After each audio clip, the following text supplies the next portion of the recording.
आज हम सुनेंगे पेड़ों और शेरों की कहानी। एक गांव के किनारे एक हरा भरा जंगल था। उस जंगल में हजारों पेड़ थे। उनमें से दो पेड़ गहरे दोस्त थे जो एक दूसरे के अगल बगल उगे थे। उस जंगल में कई शेर भी रहा करते थे। वे अन्य छोटे जंगली जानवरों का शिकार करते, उन्हें पेट भरते तक खाते और बचा हुआ मांस यूं ही छोड़कर चले जाते। सड़े हुए मांस के कारण जंगल में काफी बदबू फैलती थी और जंगल की हवा प्रदूषित होती थी। एक दिन दोनों पेड़ इसी विषय पर चर्चा कर रहे थे। एक पेड़ बोला, इन शेरों के कारण पूरे जंगल की हवा प्रदूषित हो गई है। यहाँ हर समय कितनी बदबू फैली रहती है। इन शेरों को तो खदेड़ कर जंगल से बाहर कर देना चाहिए। दूसरे पेड़ ने हाँ में हाँ मिलाते हुए कहा, बिल्कुल सही कहा दोस्त, हम सब इन शेरों से परेशान है। इन्हें भगाने के लिए हमें कुछ करना चाहिए। दोनों पेड़ों की बातें एक बूढ़ा और बुद्धिमान पेड़ सुन रहा था। वह कहने लगा, तुम दोनों की बातें मूर्खतापूर्ण है। ये तो सोचो कि इन शेरों के कारण हम सुरक्षित है। इनके डर से कोई लकड़हारा इस जंगल में लकड़ियां काटने नहीं आता। शेर चले गए तो हम भी कुछ दिनों के मेहमान होंगे।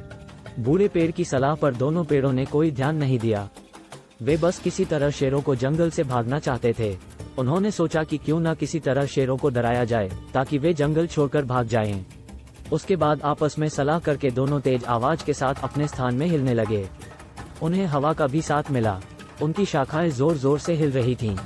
जंगल के जानवरों ने जब ये देखा तो डर गए।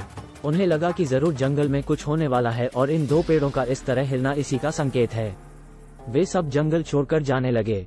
शेरों ने भी जंगल छोड़ दिया। ये देखकर दोनों पेड़ बहुत खुश हुए और कहने लगे कि अब जंगल में शुद्ध हवा बहेगी और हम शुद्ध वातावरण में रहेंगे। बुद्धिमान बूढ़े पेड़ ने लगा, अब हम सबका अंत आने वाला है। दोनों पेड़ों ने बूढ़े पेड़ की बात हंसी में उड़ा दी और अपने मजे में लगे रहे। वे खुशी से फूले नहीं समा रहे थे, लेकिन उनकी खुशी कुछ दिनों तक ही रही। जैसे ही गांव में बात फैली कि शेर जंगल छोड़कर चले गए हैं, कुछ लकड़हारे कुल्हाड़ी लेकर जंगल पहुंच गए। अब उन्हें शेरों का कोई डर नहीं था। वे बिना किसी डर के पेड़ों को काटने लगे। ये देख दोनों पेड़ बहुत डर गए और सोचने लगे कि उन्हें बूढ़े पेड़ की बात मान लेनी चाहिए थी, मगर अब वे कुछ नहीं कर सकते थे। कुछ दिनों बाद उनकी बारी भी आ गई और वे काट दिए गए। सीख, मॉरल ऑफ द स्टोरी, बिना सोचे समझे कोई कार्य नहीं करना चाहिए। किसी भी कार्य को करने के पूर्व परिणाम के बारे में अवश्य विचार करना चाहिए। यदि कोई बुद्धिमान परामर्श दे तो उसे ध्यान से सुनकर उस पर गहनता से विचार करना चाहिए।